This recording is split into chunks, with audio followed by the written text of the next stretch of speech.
Messieurs, dames, bonsoir. On a manqué partir au resto, Ben, parce que là, maintenant, on a faim. Salut. Pour cette première émission de l'année, je reçois la chanteuse comédienne Lio, qui vient d'achever le tournage du premier film de Patrick Glotz, Sauver Wendy, et le réalisateur Benoît Mariage. Après Cowboy, il retrouve pour la 4e fois son comédien fétiche Benoît Poelvoort dans Les Rayures du Zèbre. Nous évoquerons également la sortie des âmes de papier de Vincent Lano et bien évidemment la soirée des Magrides et ses enjeux. C'est Nicole Gillet, déléguée générale du FIF de Namur, qui nous présentera les 5 films nominés dans la catégorie meilleur film, ainsi que le Magritte d'honneur. Enfin, Marie nous présentera son agenda pour ne rien rater des événements cinéma des semaines à venir. En fait, on va parler principalement de la sortie de ton film, et donc Les Rayures du Zèbre, qui sort, là bientôt. Le 5 février, oui. Exactement.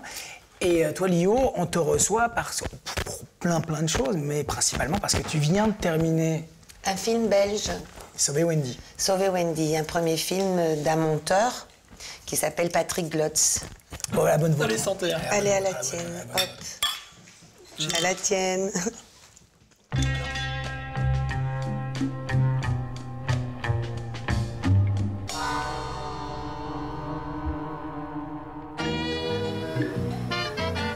C'est calme, tu devrais aller, s'il vous plaît, monsieur. Je suis déjà passé au scanner. Allez, l'exécution. Bah, t'es une fille correcte. Et qu'est-ce que vous voulez? Je voulais que vous preniez mon fils. C'est pas dans un club de foot qu'il doit aller ton fils, hein, c'est chez Bouglione. On dirait une otarie. C'est quoi votre recette?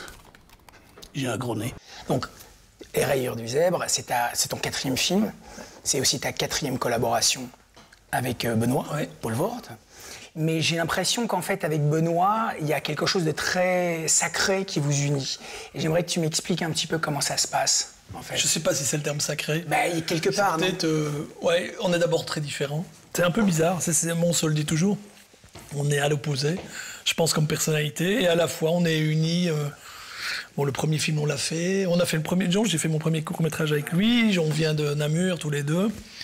Puis on a fait Les Convoyeurs dans la foulée, et puis voilà, on traînait. Il n'y a pas beaucoup de gens. À l'époque, il n'y avait pas énormément de gens à Namur qui faisaient du cinéma, donc forcément, avec Rémi Belvaux et tout ça, on s'est rencontrés là-bas. Mais j'étais pas dans leur groupe de potes, quoi. J'ai écrit un court-métrage dont le rôle principal était tenu par une très vieille personne de 90 ans, et il y avait le rôle d'un gars qui organise des courses cyclistes un peu nerveux. Et j'ai demandé à Ben et Olivier Gourmet et Bouli, enfin à l'époque... Ouais, à l'époque, oui, c'était un casting pour un court-métrage. C'est magnifique. Et voilà, on est parti dans cette aventure. Moi, tu sais, je venais de la photographie de presse, j'avais 35 ans, donc... Et tu travaillais déjà? J'ai fait du docu, j'ai travaillé à Striptease, j'ai travaillé comme photographe de presse à Vers l'Avenir, aucune expérience en fiction. Je fais ce film avec tout ce beau monde, et puis le film a une super carrière, on a gagné le prix à Cannes, de la semaine de la critique, et puis voilà, après j'ai pu sortir mon projet de long métrage, et j'ai pensé tout de suite à lui. T'as quel âge? J'ai 19 ans. 19 ans? Ah ouais, 19 ans plus TVA, hein. Je te garantis qu'avec moi, je te fais jouer la Champions League. Elle est où cette perle noire? Il joue dans un quartier pourri, et il joue que la nuit. La nuit? Ah, la plupart des joueurs jouent la nuit. Hein. Ils sont comme dans les airs, ils sont nés que dans le... C'est l'histoire d'un agent de joueur qui va en Afrique chercher des jeunes joueurs africains. Donc on se dit c'est un négrier des temps modernes. Je me suis dit je vais aller contre ce cliché-là de négrier. Donc j'ai pris Ben qui dégage beaucoup d'empathie. Et tu t'attaches à ce gars qui finalement, dans son rêve conscient, va chercher des joueurs pour se faire de l'argent.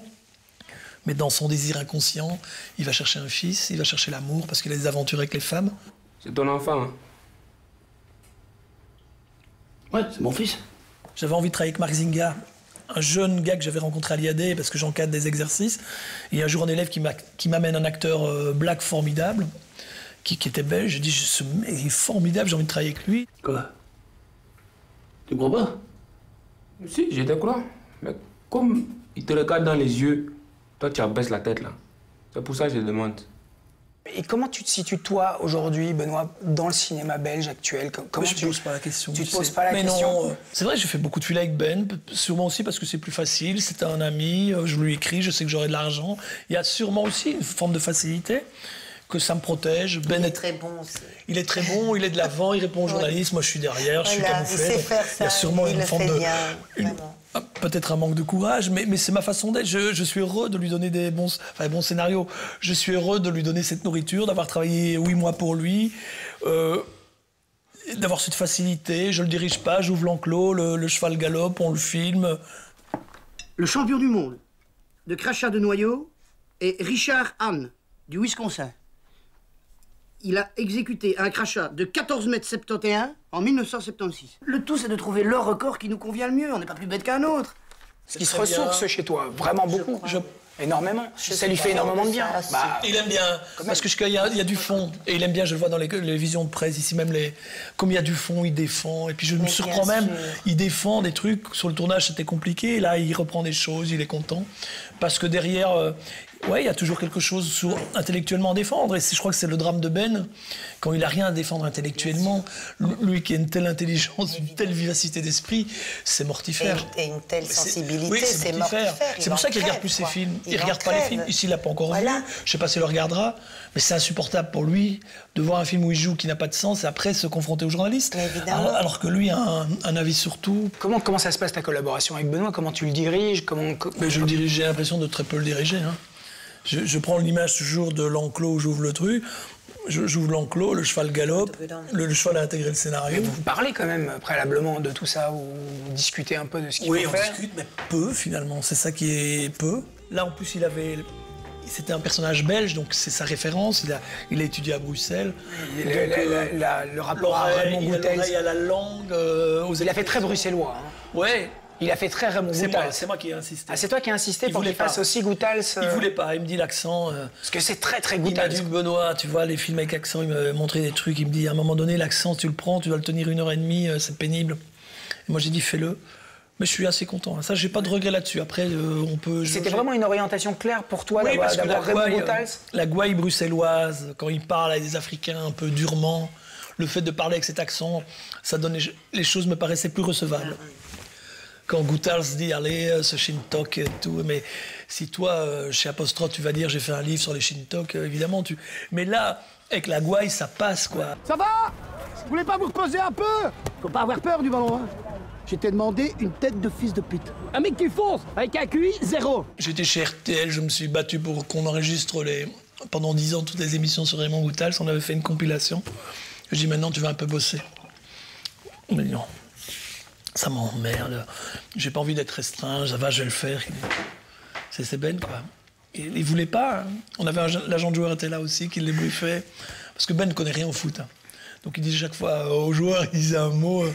Le mec était là. Oui, ouvre. À un moment donné, tu dis pas ouvre pendant 20 minutes comme ça. Je dis Ben, tu dis serre-le, démarque-toi, mais pas ouvre. Ah bon, il y avait un mec qui était là pour bien veiller à ce qu'il parle football. Pour le jargon, quoi. Ouais. Je voulais vraiment cette crédibilité absolue sur le rapport au football, quoi. Il a mal au pied. Ouais, t'as mal au pied, on dirait une petite ballerine.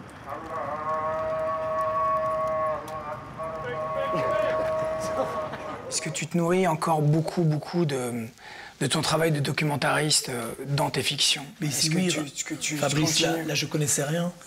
Il me dit, t'écris là-dessus, parce que c'est un peu... Mes producteurs me poussent, on me dit... tu connais bien l'Afrique aussi.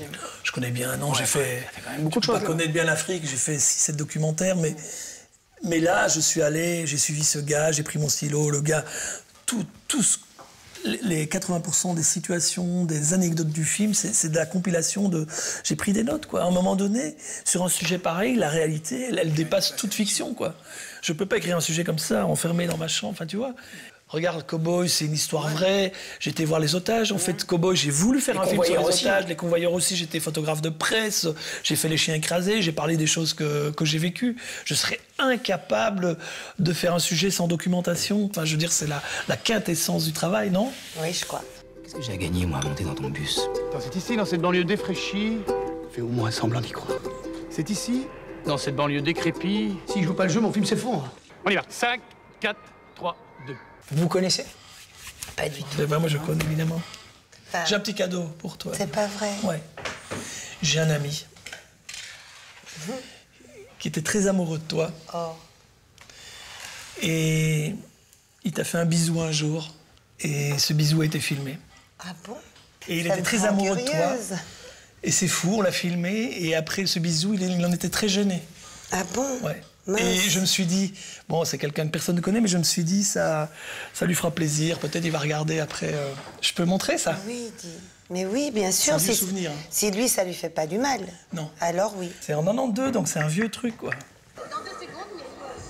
Pardon, excusez-moi, bonjour, Vanda, enchantée. Et alors quoi? On va me raconter une histoire maintenant? Est-ce que je peux vous embrasser? Oh non, c'est pas vrai, c'est lui. Elle a envie de te rencontrer, ne faisait pas.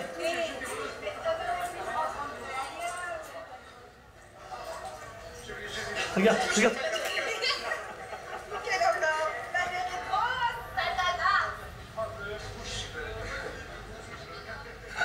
Il n'en peut plus, là. C'est incroyable, je m'en rappelle comme si c'était hier. Regarde. Oh. Je m'en souviens très bien, mais je sais que je me disais que c'était pas vrai, qu'il me blaguait. Ah, mais t'as vu comme il est belle, tu le vois rarement avec cette pudeur. Hein. Mais ça, je vois bien. Parce que la pudeur, tu l'as vu pas. Si jeune, là. Mais c'est incroyable. Et après, on s'est beaucoup de fois vus. Oui. Et vraiment, j'aime beaucoup Ben. C'est quelqu'un qui me touche profondément. Ça me touche beaucoup, c'est fou. C'est vraiment... Merci, c'est mignon. Allez vous chercher un petit café, Madame la Présidente. Dites-moi, Mereuil, quand vous allez uriner, globalement, cela vous prend combien de temps? Tu viens de terminer ce tournage, donc Sauver Wendy. Ça veut dire quoi? Ça veut dire que tu reviens un petit peu au cinéma belge ou... Mais, moi, écoute, j'ai jamais su où j'étais vraiment, parce que, en fait, ni les Belges se sont beaucoup intéressés à moi, ni les Portugais, mais d'ailleurs, ni les Français, mais eux, ça m'étonne pas. Bon, c'est pas totalement vrai. Non, t'as quand même fait des films avec Chantal Akerman, t'as fait... Voilà, alors, Chantal, elle est venue parce que elle voulait l'antithèse, en fait. C'était pas d'une manière très gentille qu'elle est venue vers moi. Elle est venue vers moi parce que je devais représenter le vide des années 80, si tu veux. Donc, j'ai très bien compris qu'elle voulait que je représente ça. Et moi, Chantal... Alors là, vraiment, pour le coup, c'est le seul choix cynique que j'ai fait de ma vie. C'est-à-dire que moi, j'avais des parents extrêmement intello. Et voilà, moi, quand j'avais chanté Banana Split, on m'a dit « pauvre fille ». Et quand Chantal est venue me demander de jouer, mes parents m'ont dit « écoute, je pense que ça va t'écraser, un trop gros succès, ce serait bien que tu ailles faire ça ». Et j'avais jamais vu, j'avais 17 ans, tu vois, donc j'avais pas vu encore des films de Chantal. Et j'ai dit, ok, j'ai pris tous les films de Chantal et je les ai tous vus. Et très sérieusement, je me suis sérieusement fait chier. Une journée de Jeanne Dillman, j'ai compris le principe, mais je m'emmerdais. Mais je comprenais où elle voulait en arriver. Bon. Et donc, j'ai dit, je le fais parce qu'en effet, c'est comme un écrasement, un très gros succès, c'est comme un écrasement de quelqu'un. Tu deviens plat.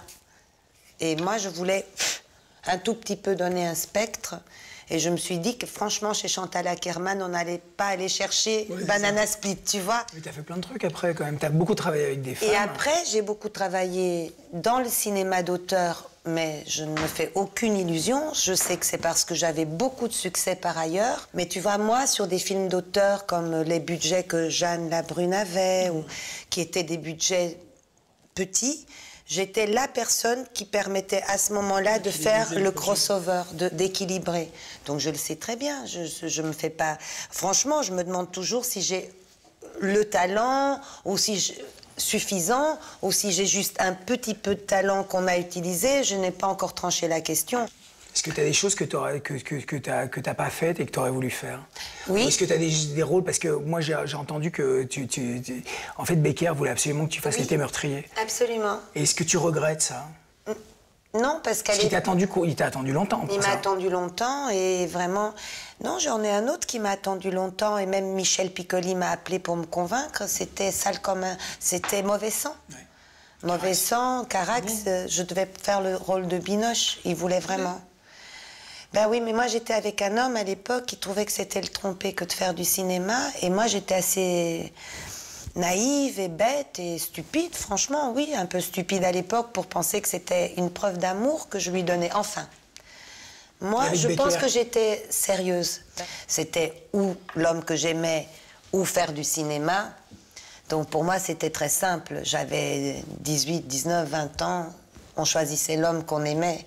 Je voudrais juste terminer avec ton dernier film, là. Ça raconte quoi, en fait? Alors, c'est une fable, c'est une comédie. Réellement une comédie avec des trognes, vraiment des trognes. Et il y a Jean-Luc Couchard, il y a Sam, il y a Mosca, enfin bon, il y a des tas de gens que j'adore qui sont vraiment des comédiens. Il y a surtout, et ça, on n'avait pas le rôle principal, qui était Wendy, sauver Wendy. Je crois qu'ils avaient fait plus de 400 essais et ils ne trouvaient pas cette fille. Quel âge elle devait avoir? Elle devait avoir 17 ans. Et au final, c'est une fille de plus de 20 ans qui le fait, mais je te jure. C'est un miracle, cette fille. Haar vriendinnen van de fabriek. De machines van de fabriek. Haar leven in de fabriek. Tu sais quoi? Tes fringues, ton maquillage, ton MP3, ton école et tous les mois, les dettes pour l'accident de coiffure de ton père, c'est avec l'usine que je le paye, d'accord? Ouais, bah dans la vie, y a pas que l'amour du travail. Y a l'amour tout court. Ah oui, ça tu t'y connais en amour. C'était qui ce soir? Un tzigane. Sous un pont. Puis si tu veux savoir, hier je me suis tapé des jumeaux dans un bus et un Français dans les chiottes. Et moi, j'étais là en train de voir le jour du début du tournage s'avancer et il n'avait toujours pas l'héroïne, tu vois, ça n'allait pas. Et je me disais, mais qu'est-ce qui va se passer? Et je me suis dit, il tient le mec, tu vois. Il a été engagé, Patrick Glotz, d'une manière incroyable, tu vois, parce que il maintenait tout ça. Déjà, ça faisait 5 ans qu'il attendait pour faire son film. Son film, il avait que 700 000 € pour le faire. Tu vois, nous, on a tous travaillé pour rien, hein, pour 80 € par jour. Hein, on est allé parce qu'on y croyait, parce que ce mec, il avait des choses à dire. Et tout d'un coup, il me dit, ça y est, je l'ai trouvé. Et on va regarder les essais de cette fille, et on est tous... Les femmes cachent 2 fois plus de temps que les hommes, même aux toilettes. Et comme 2 fois plus de temps, c'est 2 fois plus d'argent, j'ai donc décidé d'utiliser 2 fois moins de personnel. Moi, je joue une salope, hein. Je joue quelqu'un qui aime vraiment le G20 et qui a envie vraiment de fusionner, qui terrorise son fils, Enfin bon, je suis vraiment la pire des pires. Mais j'aime bien ça, parce qu'en même temps, j'aime cette femme. Je crois qu'elle a manqué sérieusement d'amour, donc j'y ai mis toute mon empathie, tu vois, pour cette salope. Voilà, c'est une salope que j'ai aimée. En tout cas, je voulais te remercier d'avoir été avec nous. Merci. Vraiment. De m'avoir invitée, c'est vraiment chouette. J'étais très heureuse d'être là aussi, de te rencontrer. Yes, man. Mais je le connais, hein, ouais. pour ça.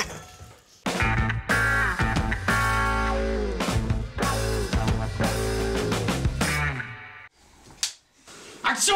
À l'affiche, Les âmes de papier de Vincent Lano. Après Au nom du fils, très largement nominé au Magritte, le réalisateur aborde le deuil sous forme de conte. Autour de Stéphane Guillon, ancien romancier reconverti en rédacteur d'oraisons funéraires, Julie Gaillet, Jonathan Zakaï et Pierre Richard forment une équipe inattendue et très attachante. On pourrait presque dire que c'est un conte de Noël. C'est un personnage principal, Paul, qui est écrivain, et à la mort de sa femme il y a quelques années, il s'est retiré du monde et il a décidé il s'est mis à écrire des oraisons funèbres pour de riches clientes. Bonjour. Bonjour. Emma, j'ai un boulot pour vous. Attendez, vous êtes qui? À l'enterrement hier, c'est ma tante qui a lu votre texte. J'aurais dû, mais je l'ai pas fait. C'est bizarre d'écrire des oraisons funèbres, enfin, je veux dire comme métier. Bizarre, je sais pas, c'est mon métier. Mon mari est mort il y a 1 an, j'aimerais que vous écriviez sur lui. Une cliente lui demande d'écrire un truc un peu particulier et de se faire passer pour l'ami de son mari mort il y a 1 an auprès de son fils. Voilà, c'est lui, c'est Nathan. Aïe, elle est pas mal. Oui, alors? Et toi, t'es tout maigre. Mais arrête avec ça, je suis maigre. Oh putain. Il entame une relation un peu amoureuse avec elle, et puis tout à coup, revient d'entre les morts ce mari décédé 1 an plus tôt, et qui fout le bordel. Et alors tout ça avec Paul, qui a une relation privilégiée avec son voisin, qui est interprété par Pierre Richard, et qui lui fait des recherches depuis des années, qui essaie de trouver des traces de son frère dans les archives du ghetto de Varsovie. Il est persuadé que son frère lui a laissé un dernier message. Et pendant tout le film, dans un bordel énorme, il y a des dossiers partout, il cherche. Ce personnage me donne l'occasion, il y a des scènes vraiment savoureusement drôles d'ailleurs.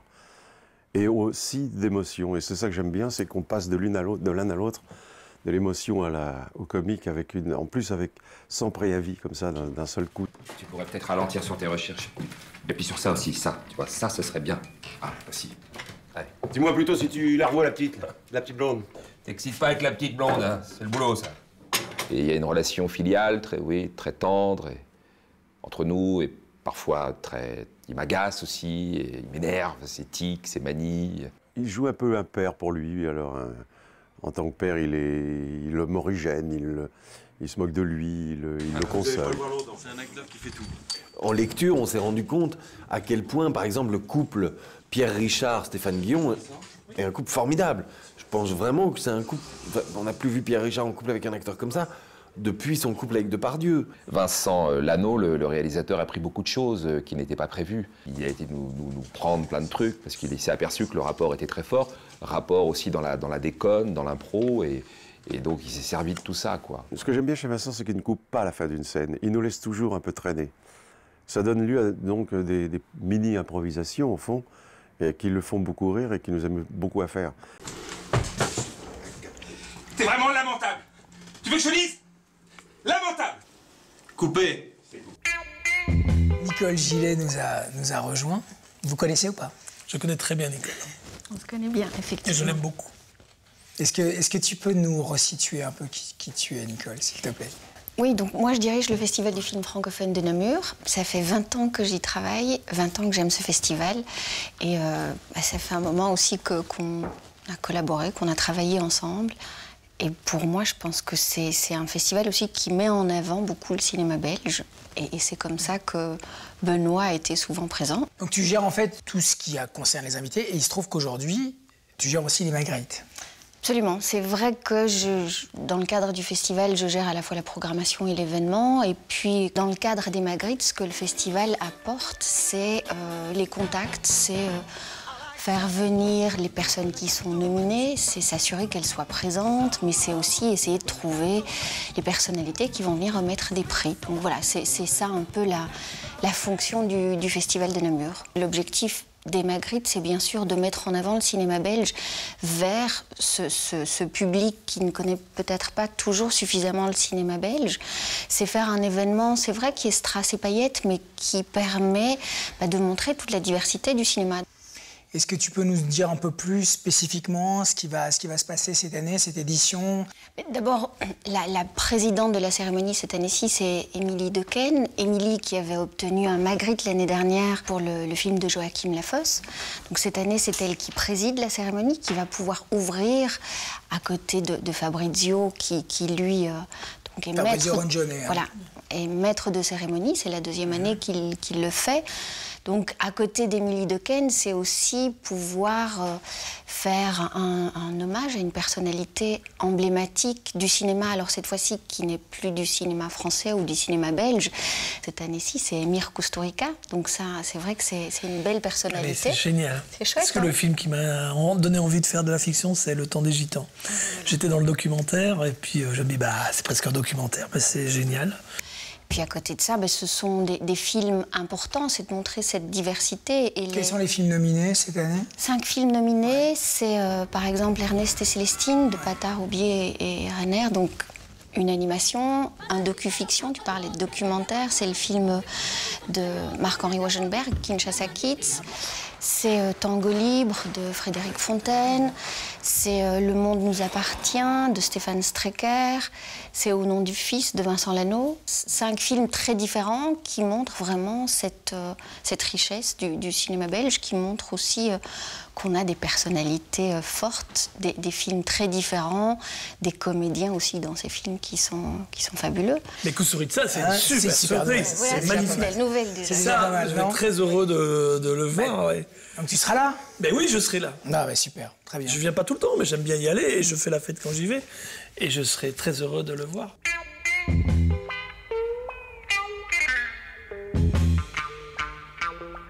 Je vous présente Marie, qui est là pour nous parler de son agenda.